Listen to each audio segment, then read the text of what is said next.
ओम श्री गणपति नमः। श्री गणेश की वंदना कर दिन के स्वामी बुद्ध देव तथा मां शारदे की आराधना कर, इष्ट देव का ध्यान धर, गुरुजनों को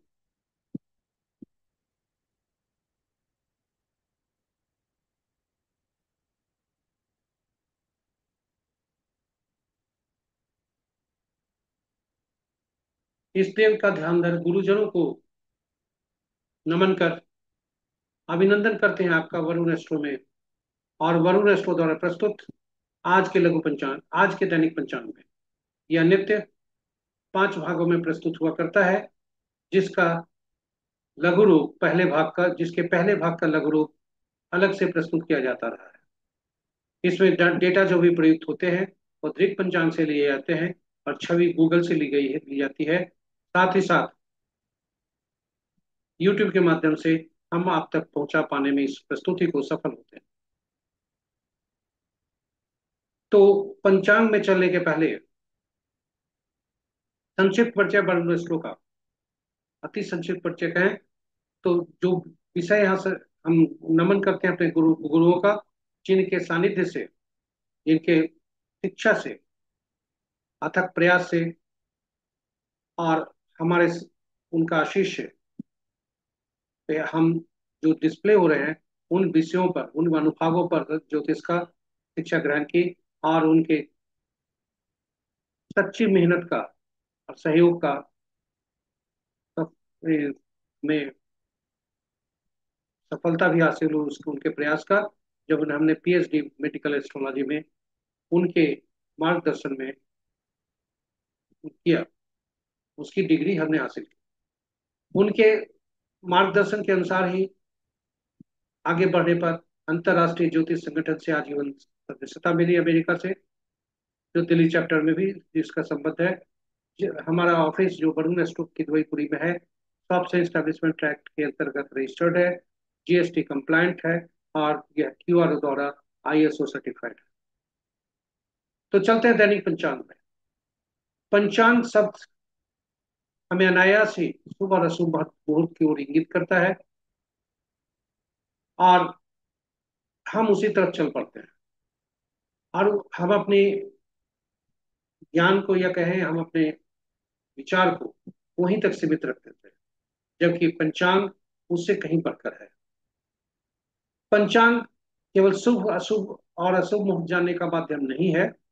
यह व्यक्ति की निर्णय क्षमता को सुदृढ़ करता है, प्रकृति और ब्रह्मांड की ऊर्जा के साथ संतुलन स्थापित करने में सहायक होता है, जिसके फलस्वरूप हम जीवन में शांति, समृद्धि और सकारात्मकता का संचार होता है। अतः पंचांग का अनुसरण करके हम अपने जीवन को अधिक सफल और समृद्ध बना सकते हैं। इस प्रकार पंचांग हमारे जीवन में अहम भूमिका अदा करता है। यह केवल शुभ और अशुभ मुहूर्त जानने का माध्यम नहीं है, अपितु हमारे हम सबके निर्णय क्षमता को सुदृढ़ करता है। प्रकृति और ब्रह्मांड के साथ ऊर्जा के साथ प्रकृति और ब्रह्मांड की ऊर्जा के साथ पंचांग संतुलन स्थापित कर हमारे जीवन में शांति, समृद्धि और सकारात्मकता का संचार कराता है।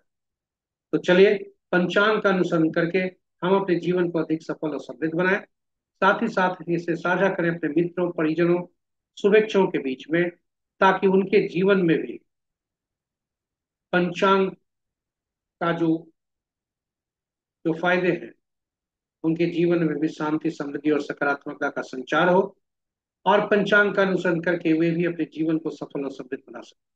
तो चलिए पंचांग की तरफ चलते हैं। पंचांग के पहले भाग में आपका स्वागत है। आज का दिनांक 4 जून 2025, माह ज्येष्ठ पक्ष शुक्ल, शाका संवत 1947 विश्वसु, विक्रम संवत 2082 कलायुग और कलयुग का 5126वां वर्ष। सूर्योदय 4:58 पर, सूर्यास्त 6:37 पर, sunrise at 4:58 AM, sunset at 6:37 PM। दिशा शुल उत्तर है, फिर भी यदि बाध्यता हुई उस दिशा में यात्रा करने को तो तिल या धनिया का सेवन कर यात्रा में शुभ करना है। पंचांग के पांचों अंक। आज दिन वार बुधवार, तिथि रात्रि के 11:54 तक नवमी, उसके बाद दसवीं, नक्षत्र कल भोर में 3:35 तक उत्तरा फाल्गुनी, उसके बाद हस्ता। योग प्रातः 8:29 तक वज्र, उसके बाद सत्य। करण दिन के 10:51 तक बालव। तत्पश्चात देर रात्रि 11:54 तक कौलव। और फिर तय। महत्वपूर्ण मुहूर्त में जाने के पूर्व भोलेनाथ को नमन करते हुए यह देखते हैं कि भोलेनाथ आज कहाँ पर वास है उनका, और उसकी शुभता कैसी है। तो जब तक शुक्ल पक्ष नवमी है, यानी रात्रि के 11:54 तक, वे गौरी के सानिध्य में है, जो कि सुखप्रद है। उसके तत्पश्चात वे सभा स्थल पर जाते हैं, जो कि शुभ नहीं है। जय भोलेनाथ। महत्वपूर्ण मुहूर्त में, शुभ मुहूर्त में आज अभिजीत मुहूर्त नहीं है। अमृतकाल रात्रि के 7:36 से रात्रि के ही 9:23 तक। सर्वार्थ सिद्धि जो कल भोर में 3:35 से सूर्योदय 4:58 तक, और उसके पश्चात भी रवि जो प्रातः 4:58 से, यानी सूर्योदय से कल 4:58 तक, यानी कल सूर्योदय तक, और उसके पश्चात भी हो सकता। विजय मुहूर्त अपराह्न 2:05 से 2:59 तक। गोधूली बेला संध्या 6:36 से 6:57 तक। और निशिता मुहूर्त देर रात्रि 11:27 से मध्य रात्रि 0:09 तक। यहाँ बताते चले कि रात्रि में किए जाने वाले पूजा पाठ, जब तक साधना, तंत्र मंत्र आदि के लिए निशिता मुहूर्त श्रेष्ठ हुआ करते हैं। अशुभ मुहूर्त में सर्वप्रथम राहु काल दिन के 11:48 से अपराह्न 1:30 तक। गुलिक काल 10:05 से 11:48 तक। यमगंड प्रातः 6:41 से 8:23 तक। और वर्ज्य मुहूर्त प्रातः 8:58 से 10:44 तक। तो ये रहे हमारे महत्वपूर्ण शुभ और अशुभ मुहूर्त। राहु काल पर साप्ताहिक कैलेंडर हमने पोस्ट किया है, ताकि आप उसके अनुसार अपने का जो भी कार्यक्रम है वो बना सकते हैं साप्ताहिक का, और उसके अनुरूप कार्य कर सकते हैं। शुभता ला सकते हैं, अशुभता को नगण्य कर सकते हैं। ग्रहों की आकाशीय स्थिति को देखें, जो स्थानीय समय पटना के 5 बजे सुबह प्रातः का है। तो ग्रह आज चंद्रदेव राशि परिवर्तन करेंगे, जब वे सिंह राशि से कन्या राशि में जाएंगे। शेष ग्रहों की स्थिति पूर्ववत है। इस प्रकार मित्र राशि में 4 ग्रह हैं, शत्रु राशि में 2 ग्रह हैं, सम राशि में 3 ग्रह हैं। शुक्र और सूर्य की राशि में क्रमशः दो दो ग्रह हैं। और सभी ग्रहों के शेष सभी ग्रहों की राशियों में एक एक ग्रह है। नक्षत्रों के अनुसार अगर ये को देखें, तो मित्र नक्षत्र में 5 ग्रह, शत्रु नक्षत्र में 3 ग्रह, स्व नक्षत्र में 1 ग्रह है, जो कि शनि देव। सूर्य चंद्रमा के नक्षत्र में है और चंद्रमा सूर्य के नक्षत्र में। इस प्रकार सूर्य और चंद्रमा का राशि परिवर्तन। उसी प्रकार मंगल बुधवार बुध के नक्षत्र में है, और बुध मंगल के नक्षत्र में है। तो इस प्रकार मंगल और बुध का भी नक्षत्र परिवर्तन। तो सूर्य चंद्र और मंगल बुध का आपस में नक्षत्र परिवर्तन, राशि परिवर्तन किसी का नहीं है। स्वतंत्र ग्रह शुक्र और राहु होते हैं, क्योंकि इनके नक्षत्र में कोई ग्रह नहीं होता। सूर्यदेव नक्षत्रों की शक्ति को यदि देखें, तो सूर्यदेव और मंगल देव के नक्षत्र में दो दो ग्रह हैं, और शेष ग्रहों के नक्षत्र में शुक्र और राहु को छोड़कर एक एक ग्रह है। शुक्र और राहु स्वतंत्र ग्रह हैं, क्योंकि इनके नक्षत्र में कोई ग्रह नहीं है। तो ये रहे हमारे पंचांग के दैनिक पंचांग के पहले भाग की प्रस्तुति। हम आपको दूसरे भाग में ले जाने के पूर्व ग्रहों के गोचर से के संबंध में जो मासिक कैलेंडर है, उससे अवगत कराएं। बुध देव 6 जून को दिन के 9:29 पर नमन करेंगे। मंगल देव 7 जून को। सूर्य देव फिर 15 जून को। और बुध देव 22 जून को। शुक्र देव 29 जून। इस प्रकार ग्रहों का राशि परिवर्तन होगा। बुध देव 8 जून तक अस्त रहेंगे। बृहस्पति देव 12 जून से 9 जुलाई तक अस्त रहेंगे। और चंद्रदेव 24 जून से 26 जून तक अस्त रहेंगे। तो ये रहे हमारे ग्रहों की गोचर तालिका जून 2025 का। हम आपको अब ले चलते हैं, चंद्रमा जिस नक्षत्र में होता है उसके नक्षत्र स्वामी के समूह के अनुसार कैसा फल होता है। इस पद्धति को नवतारा चक्र पद्धति कहते हैं। और नवतारा चक्र पद्धति एक अद्भुत और सटीक पद्धति है किसी भी चीज का जातक के भविष्य को में कौन सी दशा का कैसा परिणाम होगा, ग्रह ग्रहों की स्थिति कुंडली के अनुसार कैसी है, क्योंकि हो सकता है ग्रह ऊपर ऊपर देखने पर कुंडली जन्म कुंडली में बहुत शुभ अवस्था में हो, या बसु बहुत अशुभ अवस्था में हो, किंतु उनके जो नक्षत्र हैं उनके अनुसार बहुत ही शुभ अवस्था में हो सकते हैं। तो इस प्रकार हम उनका फल देखते हैं। साथ ही साथ जीवन में हमसे जो भी संबंध होता है व्यक्ति, उसका यदि हम जन्म कुंडली देखें तो जो नक्षत्र में उनका जन्म हुआ है उससे हमारा नक्षत्र का तालमेल कैसा है। यदि शुभ है, शुभ फल दे रहा है तो बहुत अच्छा, यदि अशुभ फल दे रहा है तो सावधान रहने की आवश्यकता है। तो ये रहे नवतारा चक्र।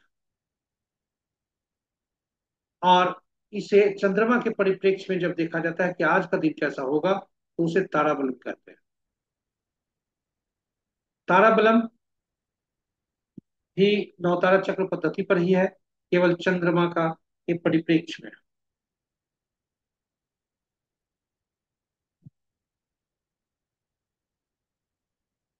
तो हम अपने पिछले प्रस्तुति में बताते चले हैं कि ग्रहों के मन नक्षत्र होते हैं। और नवतारा चक्र चूंकि बहुत ही सटीक ग्रहों के मन नक्षत्र होते हैं, और नक्षत्र ही ग्रह का के परिणाम का निर्णायक होते हैं। ग्रह अपने से कोई फल नहीं दे पाते। और इसलिए ग्रहों पर जो ये आधारित नवतारा चक्र है उस पर एक अलग वीडियो डाला है। वीडियो का उद्देश्य आपके ज्ञान को बढ़ाने के लिए और आपका उपयोग उसे करने के लिए है। नक्षत्र के अनुसार फल आप देखें, उसे सीखें और उपयोग में लाएं। बहुत ही सटीक है।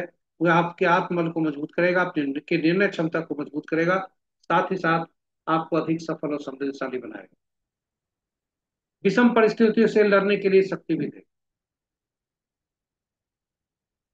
तो नवतारा चक्र पद्धति जो हमने प्रस्तुत किया है उसमें विभिन्न जानकारियों के अतिरिक्त भगवान श्री राम, माँ सीता तथा हनुमान, पवन पुत्र हनुमान की भी कुंडली डाली है। और आपस में उन लोगों का संबंध भी कैसे शुभ है आपस में सभी ये संबंध, यह भी हमने दिखाया है। तो चलते हैं संक्षिप्त परिचय नव तारा चक्र पर। कुल 9 नक्षत्र होते हैं, कुल 27 नक्षत्र होते हैं और 9 ग्रह होते हैं। इसलिए और नक्षत्र ही ग्रह के परिणाम देते हैं, इसलिए 27 नक्षत्र को ग्रहों से जोड़ने के लिए उनका स्वामित्व देने का निर्णय हुआ। तो 27 नक्षत्र को किन किन 3 ग्रहों से जोड़ा जाए जिससे उनका स्वामित्व बने। तो 27 नक्षत्र को 3 श्रेणी में रखा गया। पहला से 9वां तक एक श्रेणी में, 10वां से 18वां तक दूसरे में, और 19वां से 27वां तक तीसरी श्रेणी। जब ये 3 श्रेणी बने उसके बाद ग्रहों को जो सूचीबद्ध की गई वह महादशा के अनुसार की गई। यानी महादशा का जो सूची है वो इस प्रकार है: केतु, शुक्र, सूर्य, चंद्र, मंगल, राहु, बृहस्पति, शनि, बुध। इस प्रकार ग्रहों के जो ग्रह क्रमवार हुए उनकी क्रम संख्या इस प्रकार बनती है।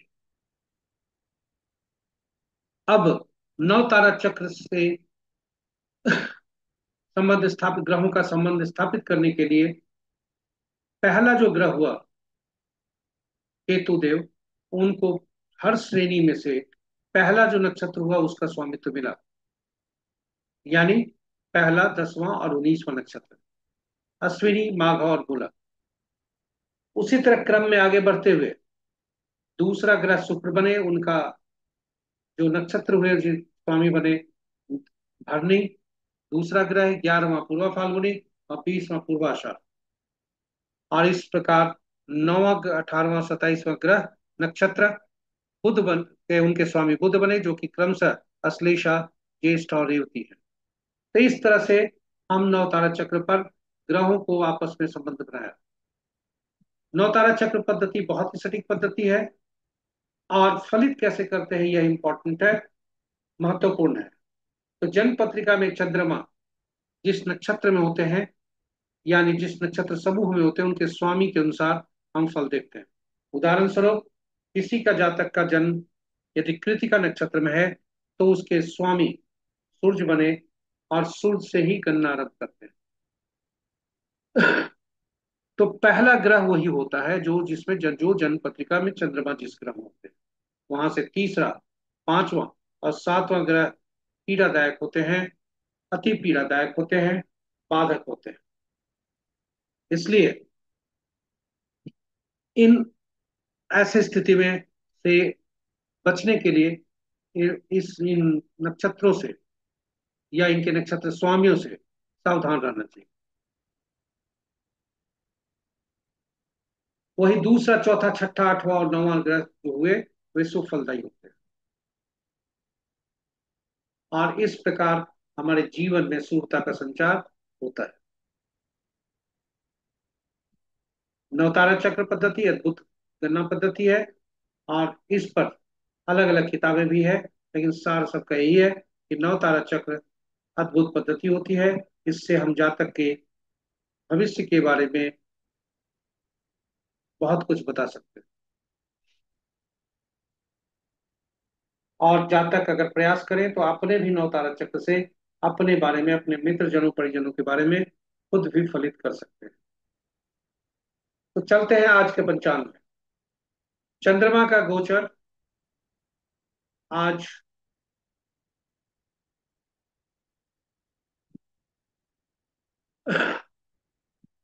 3:35 भोर तक वे उत्तरा फाल्गुनी नक्षत्र में है। तत्पश्चात हस्ता में जाएंगे। हस्ता के स्वामी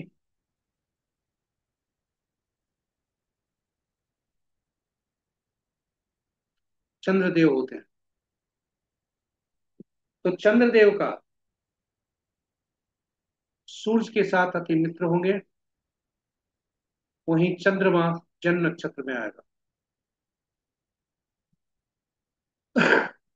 और यदि किसी जातक का हमको देखना है कि उसके लिए कैसे फल मिल रहे हैं, तो यदि किसी जातक का जन्म मान लीजिए हस्ता नक्षत्र में हुआ है, यदि किसी जातक का जन्म हस्ता नक्षत्र में हुआ है, तो यह उनका अति मित्र होगा। और जन्म नक्षत्र में जब आएंगे 3:35 के बाद, तो वे उनके लिए जन्म में आ जाएंगे। वहीं यदि जातक का जन्म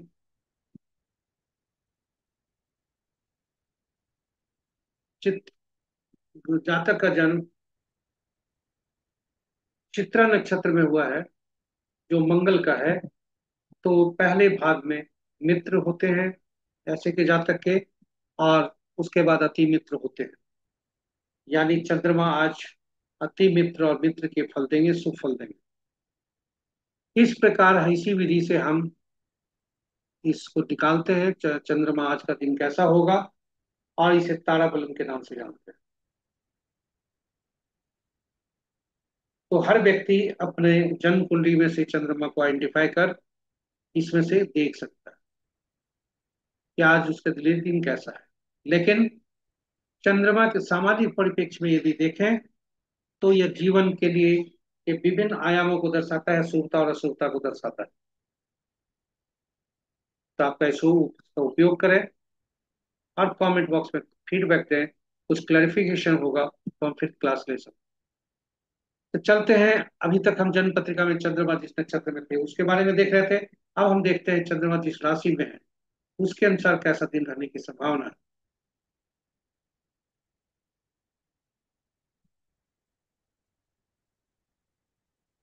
हाँ, यदि यह कुछ लोग पूछते हैं कि यदि हमारे चंद्रमा अशुभ स्थिति में है तो शुभता कैसे लाए। तो यह अपुष्ट सूचना है, संकलित है, कि जन्म में अगर हैं, आपके जन्म नक्षत्र स्वामी जो है, उनके अनुसार उनको शुभ करने के लिए यदि हम देखें तो पीला कद्दू पत्ते वाली सब्जी का दान करें तो उससे परिहार होता है। यदि तीसरे भाव में है तो विपत का गुड़ का दान करने से विपत दूर होता है, और नमक का दान करने से प्रत्यरि दूर होता है। और नैर्धन्य यदि आपका मुहूर्त में बनता है तो उसे त्याग करना जरूरी है। यदि मजबूरी हुई तो तिल सहित स्वर्ण का दान कर उसमें शुभता ला सकते। लेकिन यह पुष्ट। तो चलिए हम अगले भाग में चलते हैं। चंद्रमा जिस राशि में है उसके अनुसार कैसा फल देने की संभावना। आज चंद्रमा का गोचर है, और चंद्रमा प्रातः 7:35 पर अपना राशि परिवर्तन करेंगे जब वे सिंह राशि से कन्या राशि में जाएंगे। तो जब तक सिंह राशि में है तब तक मिथुन, सिंह, तुला, वृश्चिक, कुंभ और मीन राशि वाले के लिए शुभता के संकेत हैं। वहीं 3:38 के पश्चात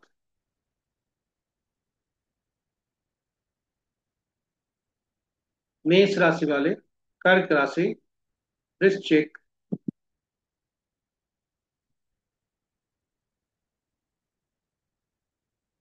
धनु और मीन राशि वाले के लिए उत्तमता के संकेत। तो ये रहे हमारे हमारे दैनिक पंचांग के अनुसार चंद्रमा का आज के ट्रांजिट का, आज के गोचर का असर किस किस राशि वाले को कैसा फल आज होने की संभावना है। याद रहे, लगन से इसे नहीं देखेंगे, बल्कि चंद्रमा जिस राशि में है वहां से देखें। तो इन शब्दों के साथ हम विराम लेते हैं।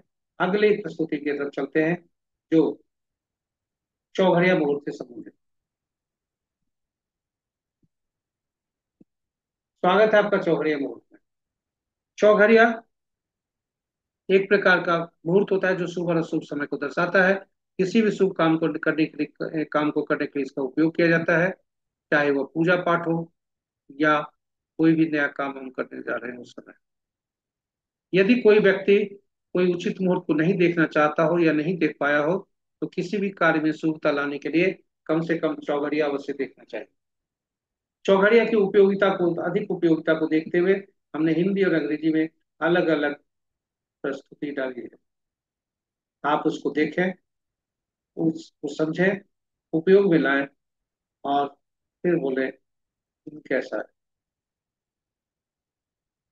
आज कर और आज खुद चौघड़िया, अच्छे चौघड़िया का उपयोग कर आप अपने कार्यों को में शुभता ज्यादा ला सकते। तो चौघड़िया पर, यह चौघड़िया की उपयोगिता जो हमने प्रस्तुति की है उसका एक भी संक्षिप्त आपके सामने उपलब्ध उपलब्ध है। कुल 8 चौघड़िया दिन के होते हैं, लेकिन सप्ताह के 7 ही दिन होते हैं, इसलिए 7 ही चौघड़िया का नामकरण हुआ। 8वां चौघड़िया जो आरंभ होता है वही अंत में होता है। तो आज का दिन बुधवार है। लाभ चौघड़िया से दिन का संबंध है। हर चौघड़िया का जिस प्रकार साप्ताहिक 7 दिनों से संबंध हो गया, और सातों दिन 7 ग्रह से उसके शासक ग्रह हैं, इसलिए सभी चौघड़िया 7 ग्रहों से प्रभावित है। और फलित करते समय उसकी उपयोगिता पर ध्यान देना चाहिए। हर चौघड़िया विशेष कार्य करने के लिए उपयुक्त है, हर ग्रह विशेष कार्य करने के लिए उपयुक्त है। और इस चार्ट से आप चौघड़िया का सही उपयोग कर सकते हैं। आज का चौघड़िया देखें। हाँ भैया, हम यहाँ बताते चलें। चौघड़िया का उपयोग करते समय यह सुनिश्चित जरूर करना चाहिए कि चौघड़िया कोई भी अशुभ बेला से तो ग्रसित नहीं है। जैसे आज का ही चौघड़िया, दिन का चौघड़िया काल बेला, वार बेला और राहु काल से ग्रसित हो सकता है। रात्रि का चौघड़िया काल रात्रि से ग्रसित हो सकता है। आज का चौघड़िया लाभ उन्नति से आरंभ है, और इसी का चौघड़िया रात्रि में काल रात्रि से ग्रसित है, दिन में काल बेला और राहु काल से चौघड़िया ग्रसित है। आदि का चौघड़िया ही अंत का चौघड़िया है, चाहे दिन का या रात का। यानी दिन में लाभ चौघड़िया जो है से आरंभ होता है और अंत भी लाभ चौघड़िया से होता है, और रात्रि का चौघड़िया जो है उद्वेग चौघड़िया से आरंभ हो रहा है, उद्वेग चौघड़िया से समाप्त हो रहा है। और आज का जो काल चौघड़िया है और रोग चौघड़िया क्रमशः काल बेला और राहु काल से ग्रसित है, और रात्रि का लाभ चौघड़िया काल रात्रि से ग्रसित है। तो ये रहे हमारी चौघड़िया पर प्रस्तुति, जो दैनिक पंचांग का चौथा भाग। पांचवा भाग में आपको ले चलते हैं जन्म कुंडली के जन्म अंक शास्त्र के अनुसार आज कैसा दिन रहेगा। तो हम अपने पिछले प्रस्तुतियों में यह बताते आए हैं कि अंक शास्त्र एकल अंक पर काम करता है। अंक शास्त्र में 1 से 9 तक प्रयुक्त अंकों को अलग अलग संख्या देकर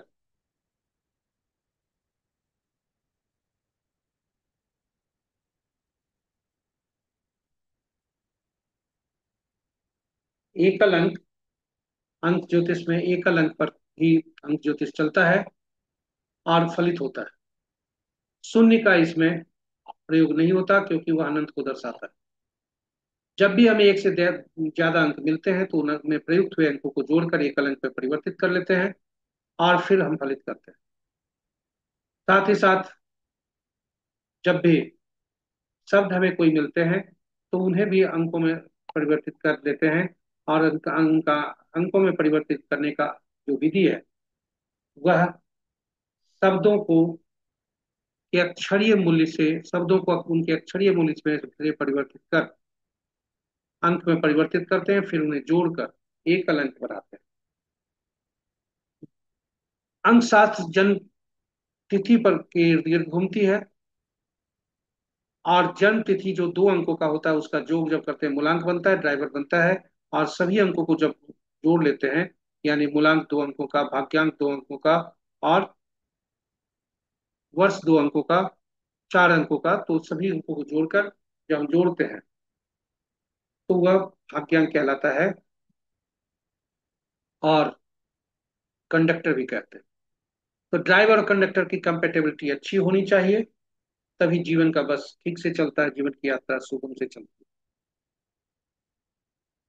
हम अपने जीवन में ऐसा भी होता है, ईश्वर हमें बहुत अच्छा अंक देते हैं, किंतु हम अपने जीवन में नाम के जो अंक प्राप्त हुए वे एंटी हो जाते हैं, विरोधी हो जाते हैं, जिसके चलते हमारे जीवन में अशुभता आती है, परेशानी आती है, स्ट्रेस होता है, स्ट्रगल होता है।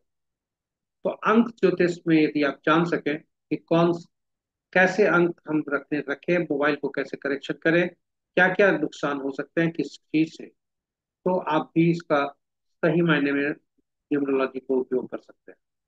न्यूमरोलॉजिस्ट का मेन काम है जो इम्बैलेंस है नंबर उसको बैलेंस करना, ताकि किसी भी जातक का जीवन में सूरता ही सूरता रहे। तो चलिए आज का पंचांग देखते हैं। आज की तिथि 4 जून है, 4 जून 2025। मूलांक आज का 4 बनता है, भाग्यांक 1 बनता है। 4 और 1 का संबंध मित्रता का है, और आज का भाग्यांक विभिन्न अंकों से देखें मूलांक वालों से तो कैसा होगा। तो देखें कि ये आज का मूलांक 1 होता है, 1 का अंक सभी अंकों से मित्रता का संबंध रखता है, इसलिए सभी अंकों के शुभता के संकेत हो रहे हैं। 1-10-19-28 तारीख को जन्मे जातक के लिए भी अति शुभ है। 4.5 स्टार मिल रहे हैं, 100% सफलता का दर होने की संभावना है।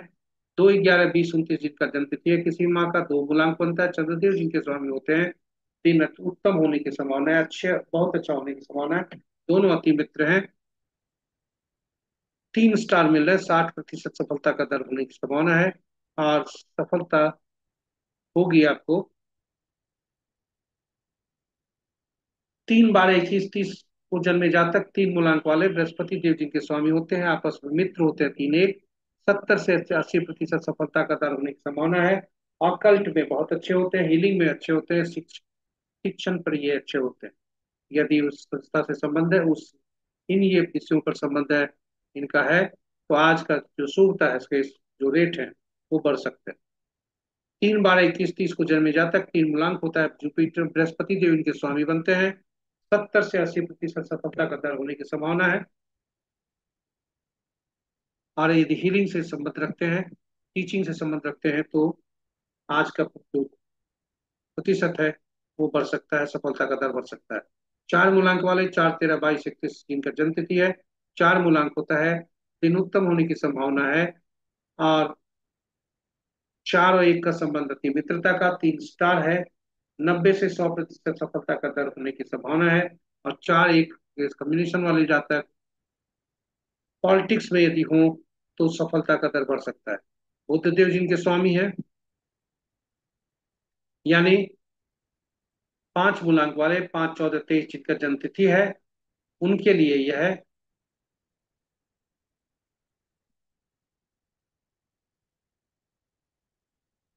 4, 13, 22, 31 तारीख को जन्मे जातक, 4, 1 का संबंध बहुत अच्छा, 3 मूलांक को 3 स्टार मिलते हैं, 90 से 100% पॉलिटिक्स के लिए बहुत अच्छे। 5 मूलांक वाले 5, 14, 23 इनका जन्म तिथि है, 5 इनका मूलांक होता है, मगर बुद्ध देव इनके स्वामी होते हैं, कि आपस में मित्रता बहुत अच्छी है, 100% सफलता का दर होने की संभावना है, और बहुत ही सफल जीवन इनका है।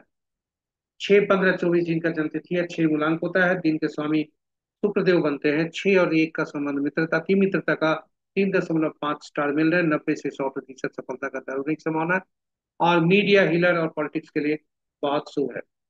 7 मूलांक वाले केतु देव इनके स्वामी होते हैं, 7 और 1 आपस में अति मित्र होते हैं, 3 स्टार मिलते हैं, 70% सफलता का दर होने की संभावना है। ऑकल्ट में ये बहुत अच्छे हो सकते हैं।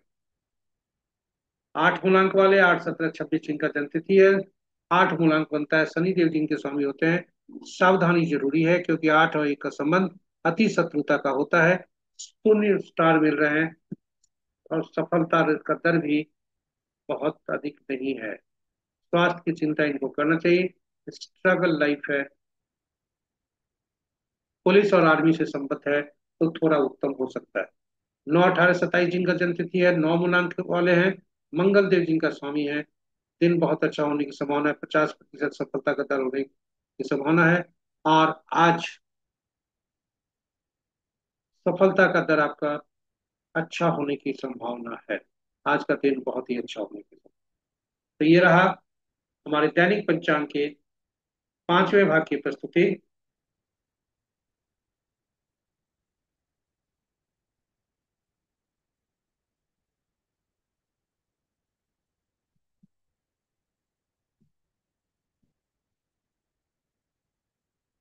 हम ये बताते चले कि अगर आपका किसी भी माह में कभी भी जन्म हुआ है, तो हम एक नया प्रस्तुति आरंभ किए हैं। 1 तारीख से 31 तारीख तक का, के बीच का जो जब भी जन्म तिथि होगा आपका, उसके अनुसार जो तिथि आज का होगा, उसी तिथि को उस अंक के बारे में जिक्र किया जाएगा और प्रस्तुति की जाएगी। अभी तक हम आज 4 तारीख है, 4 अंक वाले जातक के लिए जिनका जन्म किसी भी माह का 4 को हुआ है, उस पर अलग प्रस्तुति की जा रही है। धन्यवाद, कोटि कोटि धन्यवाद हमसे बने रहने के लिए और हमारे पोस्ट को देखने के लिए। यदि आप पहली बार देख रहे हैं तो आपसे आग्रह है कि सब चैनल को सब्सक्राइब कर लें, साथ ही साथ नोटिफिकेशन बटन को दबा दें, जिससे हर प्रस्तुति की सूचना आपको मिल सके, क्योंकि आने वाले दिनों में प्रस्तुति और ज्यादा हो सकती है। तो और यदि आप नियमित हमारे सब्सक्राइबर हैं, तो आपसे जैसे पहले भी कहते आए हैं कि आप साझा करें जरूर अपने इस प्रस्तुति को, ताकि आपके मित्रों, परिजनों, स्वजनों के बीच में, शुभचिंतकों के, शुभेच्छुओं के बीच में, उनके जीवन में शुभता ही शुभता हो, और अशुभता नगण्य मात्रा में हो। इन्हीं शब्दों के साथ हम विराम लेते हैं। कल तक हम नई प्रस्तुति के साथ आपसे पास समक्ष उपस्थित होंगे। तब तक के लिए जय श्री कृष्णा, जय गणेश, जय लक्ष्मी, जय बुद्धदेव।